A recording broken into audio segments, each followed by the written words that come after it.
So అందరికి పెళ్లి చూపులు మూవీ గుర్తుంటది. సో దాంట్లో విజయ్ దేవరకొండ తన జీవితం నాశనం అయినా సరే పక్కోడి జీవితం కోసం నానా సంఖ్యలు నాటుతున్నాను ఒక డైలాగ్ కొట్టాడు విజయ్ గారు. సో అలాగ అనిపించింది. సో తన జీవితం బాగలేకపోయినా రూమ్ కి వస్తావా అని చెప్పి పిలుస్తాడు. రూమ్ కి వచ్చిన తర్వాత మేబీ వాళ్ళిద్దరి మధ్య ఒక మంచి బాండింగ్ అనేది స్టార్ట్ అయ్యి నా రూమ్ కి వస్తారా,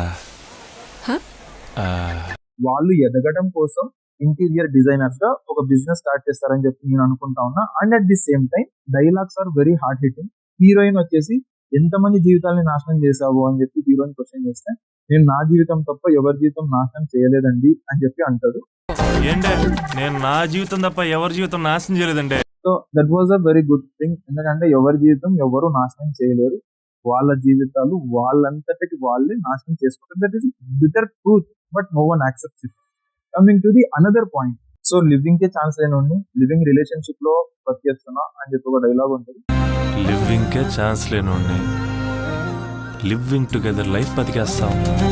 జీవితంలో ఏదో సక్సెస్ అయ్యి తనకంటూ ఒక తోడును వెతుక్కున్న ఒక మనిషి నోట్లో నుంచి వచ్చే మాటలు అలాంటివి అనుకోవచ్చు. నాకు ట్రైలర్ లో బాగా నచ్చిన డైలాగ్, లవ్ అనేది చాయిసా నీడా అంటే తెలియదు కానీ ఫేట్ అని మాత్రం తెలుసు, అది రావాలనుకుంటే మాత్రం నో అని చెప్పే ఛాన్స్ ఉండదు అని చెప్పి ఒక డైలాగ్ ఉంటుంది last.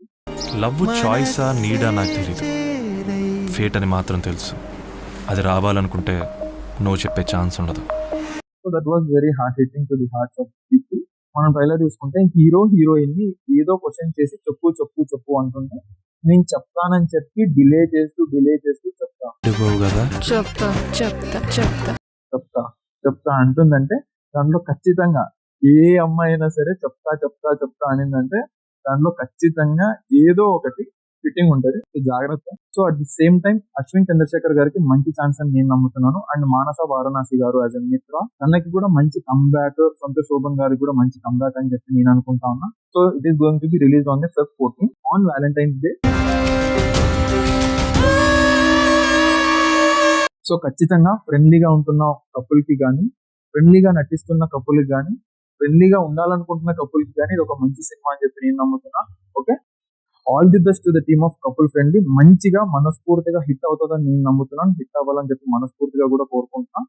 Okay, thank you, take care, stay safe, yours Mani, bye.